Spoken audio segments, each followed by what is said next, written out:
Selamat malam teman-teman. Di sini saya dan kelompok saya akan mempresentasikan tentang analisis dan perancangan data warehouse Rumah Sakit Umum Daerah Palembang Bari yang disusun oleh Meta Suzana, Jemakmum, Suyanto, dan dosen Universitas Bina Dharma. Sebelumnya, perkenalkan dulu kelompok kami. Yang pertama yaitu Muhammad Faisal, yang kedua saya, Galuh Pradana, dan yang ketiga Chandra Gizi. Untuk tujuan penelitian ini, pembuatan data warehouse bertujuan untuk memenuhi keseluruhan kebutuhan data dan mendapatkan laporan baru yang berpotensi untuk membantu pengelolaan perbekalan farmasi rumah sakit tersebut. Sekarang masuk ke metode penelitian dan pengumpulan data.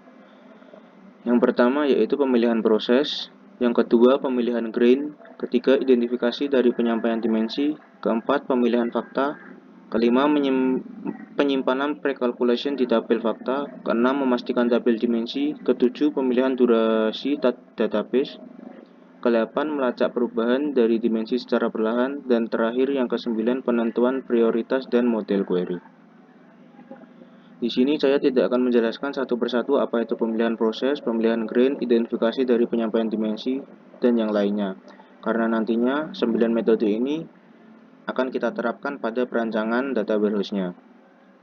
Untuk pengumpulan datanya, penyusun menggunakan 3 metode, yaitu yang pertama metode studi pustaka. Metode ini dilakukan dengan cara mencari dan mempelajari buku-buku yang berhubungan dengan objek yang diteliti. Yang kedua yaitu pengamatan. Penelitian secara langsung pada objek yang diteliti di RSUD Palembang Bari.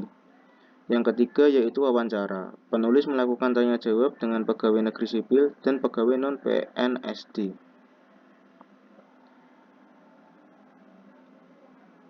Nah, kita masuk ke metode perancangan data warehouse-nya. Gambar ini yaitu sumber data rawat jalan dalam bentuk Excel. Nah, nantinya bentuk Excel ini, data yang berbentuk Excel ini akan diekstrak sehingga dapat dimasukkan ke dalam data warehouse.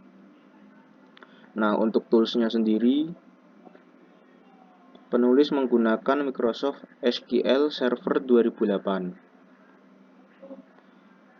Untuk yang pertama yaitu pemilihan proses. Berdasarkan pada ruang lingkup dan ketentuan yang diberikan oleh pihak RSUD Palembang Bari, maka beberapa proses yang akan digunakan dalam data warehouse antara lain adalah dua data tersebut. Yang pertama yaitu rawat inap, yang kedua rawat jalan. Untuk rawat inap, proses rawat inap pada RSUD Palembang Bari yang dimaksud ialah proses rawat inap yang dimulai dari pendaftaran pasien dirawat di unit rawat inap sebagai perawat sampai perawatan selesai. Adapun data-data yang digunakan seperti kode pasien, jenis kelamin pasien, umur pasien, nama asuransi yang digunakan oleh pasien, nama klinik tempat pasien berobat, nama kamar rawat inap, kelas dari kamar, tanggal masuk rawat inap, serta penyakit yang diderita oleh pasien.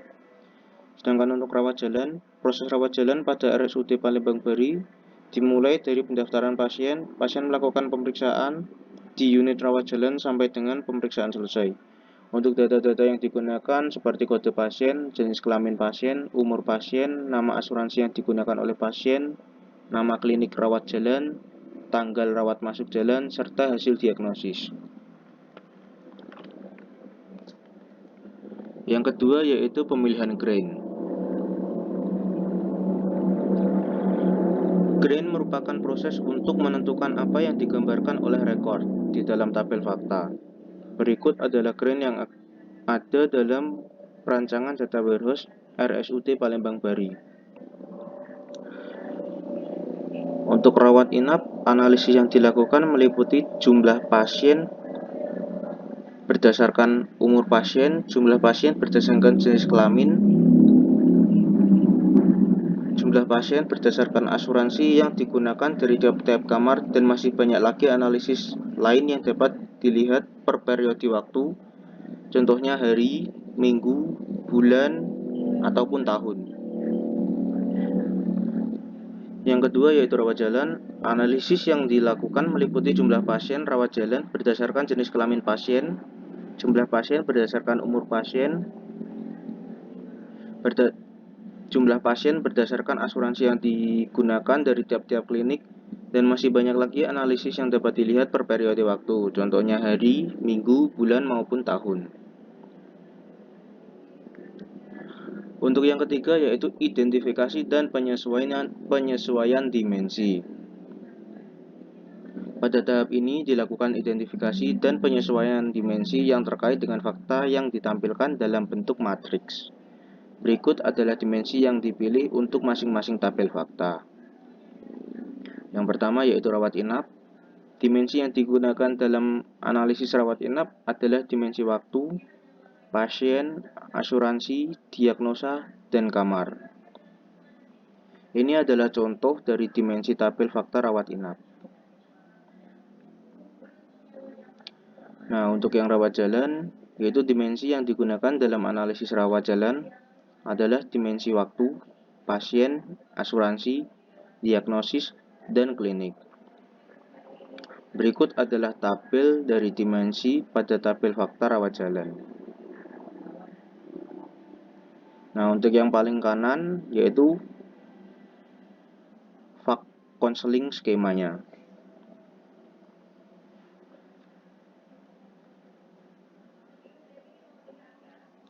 Untuk selanjutnya akan dilanjutkan oleh teman saya, Faisal.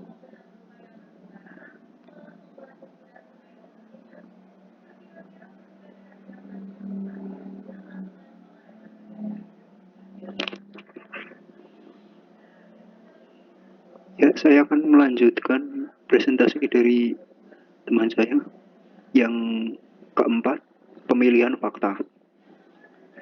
Pada tahap ini dilakukan pemilihan fakta yang digunakan pada tabel rawat inap dan rawat jalan. Di situ ada contohnya pada tabel fakta pasien rawat inap. Di sana terdapat nama kolom dan tipe datanya. Contohnya pada ID, nama kolom ID rawat inap, tipe datanya INT. Terus nama kolomnya tanggal masuk, tipe datanya date time.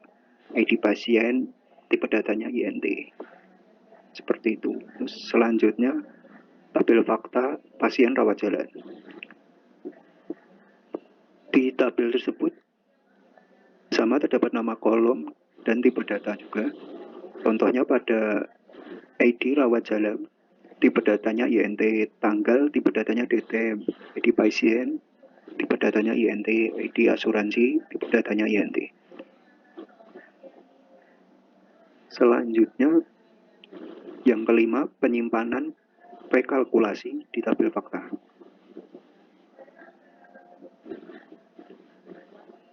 Dalam tahap ini, hasil kalkulasi awal disimpan dalam tabel fakta, yaitu tabel fakta rawat inap dan tabel fakta rawat jalan. Nah, kalkulasi fakta rawat inap adalah jumlah pasien rawat inap yang merupakan jumlah pasien untuk setiap proses pasien di unit rawat inap. Untuk fakta rawat jalan, kalkulasi fakta rawat jalan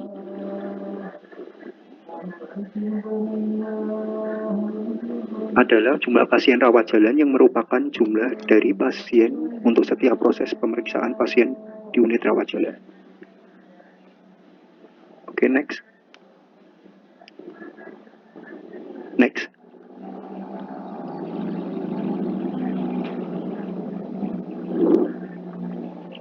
Yang keenam, penentuan tabel dimensi. Dalam tahap ini kembali pada tabel dimensi yang menambahkan gambaran teks terhadap dimensi yang memungkinkan. Ya, di sini contohnya ada 6 dimensi, yaitu dimensi waktu, pasien, diagnosis, asuransi, kamar, dan klinik. Pada tabel dimensi waktu, di field itu terdapat PK date, date name, year name, quarter name, dan selanjutnya. Nah, keterangannya pada dimensi waktu, analisis jumlah pasien dapat dilihat per tahun, per 3 bulan, per bulan, bahkan per hari. Selanjutnya, dimensi pasien. Fieldnya berisi ID pasien, umur, jenis kelamin. Keterangannya, analisis jumlah pasien dapat dilihat berdasarkan jenis kelamin dan usia pasien. Selanjutnya, diagnosis. Fieldnya kode diagnosis, nama diagnosis, yang memiliki keterangan analisis jumlah pasien dapat dilihat berdasarkan nama penyakit. Selanjutnya, asuransi. Fieldnya berisi ID asuransi dan nama asuransi. Analisis jumlah pasien dapat dilihat berdasarkan nama asuransi.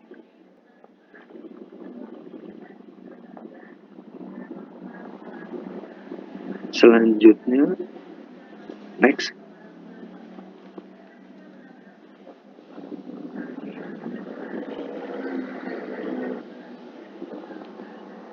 Yang ketujuh, pemilihan durasi database.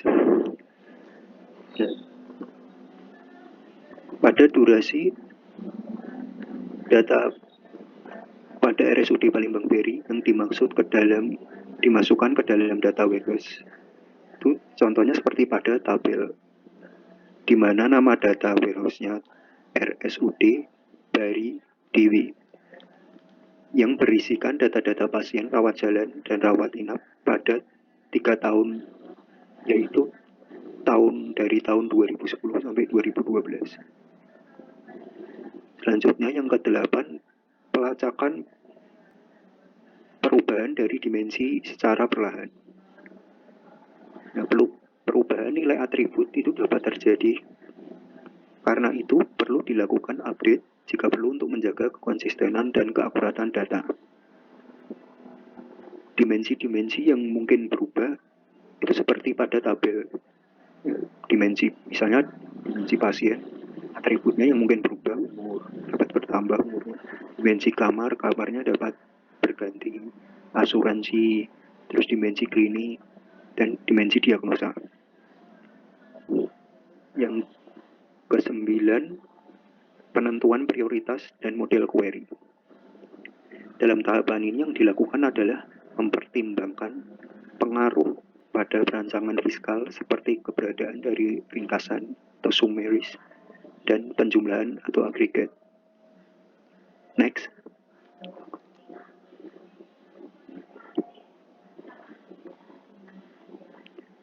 Selanjutnya, hasil dan analisis. Berikut adalah data source view pada Cube RSUD Palembang Bari yang berisi 2 tabel fakta dan 6 tabel dimensi.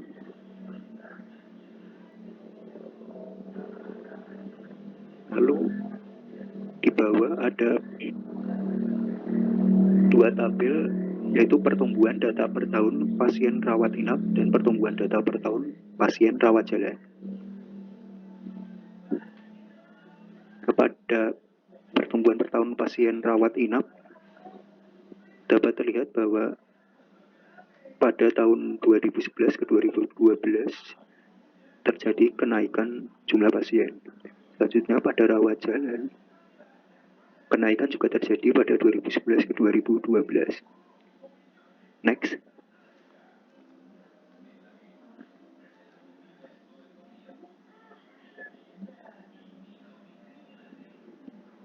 Laporan hasil analisis pada data warehouse-nya. Jumlah pasien rawat inap dalam bentuk grafik batang secara 3 dimensi. Laporan jumlah pasien rawat inap per nama klinik per tahun dalam bentuk grafik batang 3 dimensi yang ditunjukkan pada grafik di atas ini.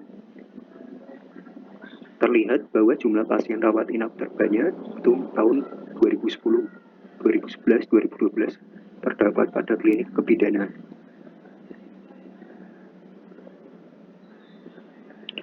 Lalu pada tahun 2010 ke 2011 terjadi penurunan jumlah pasien pada klinik kebidanan, penyakit dalam, dan kenaikan pada klinik bedah dan neonatus. Sedangkan pada klinik anak tetap sama. Nah, pada tahun 2011 ke 2012, kenaikan jumlah pasien terjadi di klinik kebidanan dan penyakit dalam, neonatus dan anak.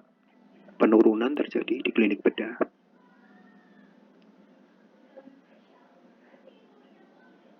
Selanjutnya laporan jumlah pasien rawat jalan bernama klinik per tahun 2012 dalam bentuk pie chart.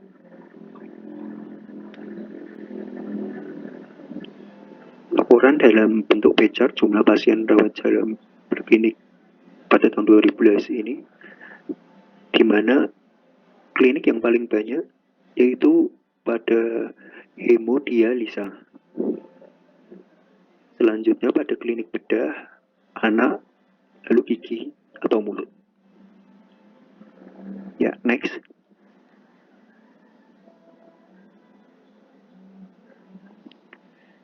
Kesimpulannya.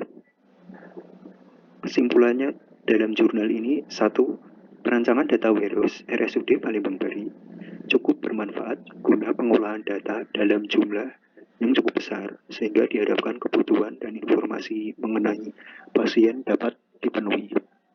2. Data warehouse RSUD Palembang Bari dapat dipergunakan untuk menganalisa data pasien sehingga didapat informasi jumlah pasien RSUD dari berbagai dimensi, yaitu dimensi waktu, pasien, asuransi, diagnosis, kamar, dan klinik. Juga penganalisaan pertumbuhan jumlah pasien dari tiap periode waktu yang bermanfaat bagi manajemen rumah sakit. Ya, sekian presentasi dari kelompok kami. Terima kasih.